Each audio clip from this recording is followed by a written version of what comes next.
Saat ini sudah hal yang lazim, rumah yang kita tinggali biasanya diperoleh melalui kredit alias ngutang.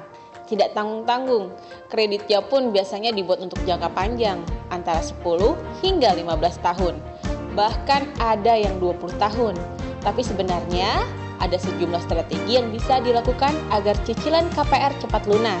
Penasaran?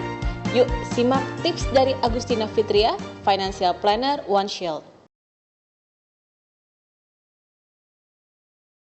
Pertimbangan seseorang mengambil KPR jangka panjang itu kan biasanya adalah untuk menurunkan cicilan kan, dengan sesuai dengan kemampuan dia.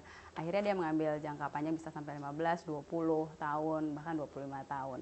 Nah, resikonya adalah pertama memang yang pasti bunga yang dibayarkan jadi lebih banyak kan dibandingkan yang jangka pendek. Walaupun terasa cicilannya kecil ya, tapi sebenarnya bunga yang dia bayarkan itu terakumulasi, jadi lebih besar.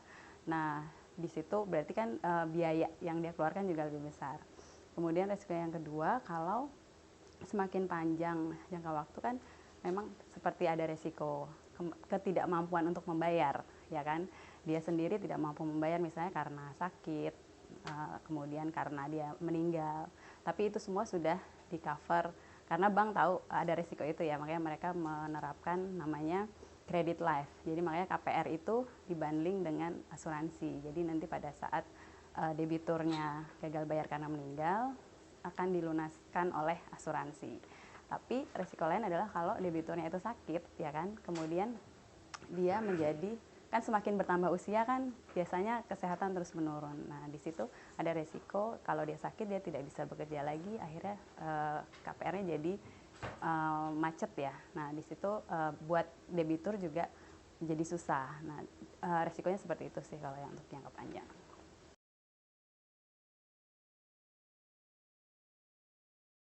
Oke, kalau individu ingin melunasi KPR, pertama dia harus tanya dulu kepada bank yang sudah memberikan dia KPR ya, apa saja sih syaratnya untuk bisa melunasi lebih cepat, gitu kan? Termasuk dikalkulasi juga biayanya, karena pada saat melunasi biasanya bank akan mengenakan penalti, ya kan? Nah, berapa penaltinya, kemudian harus dia kalkulasi. Setelah itu, kalau ternyata masih menguntungkan, tidak terlalu merugikan, dia lunasi percepat bisa.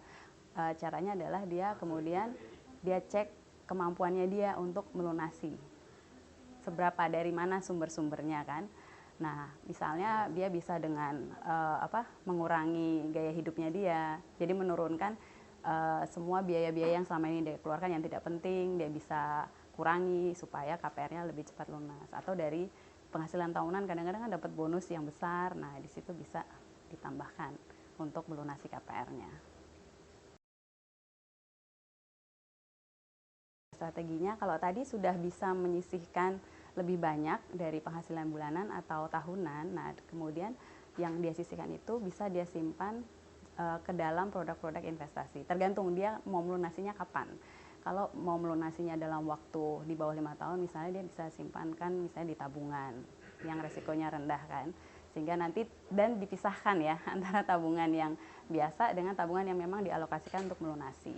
Atau kalau misalnya dia mau melunasinya agak panjang lagi di atas 5 tahun, ya dia bisa simpan ke produk-produk investasi yang lebih tinggi returnnya, seperti misalnya di reksadana. Nah di situ dan dipisahkan dari tujuan-tujuan keuangan dia yang lain untuk bisa melunasi KPR-nya. Jadi supaya uangnya itu tidak stagnan juga ya, bisa mengejar inflasinya.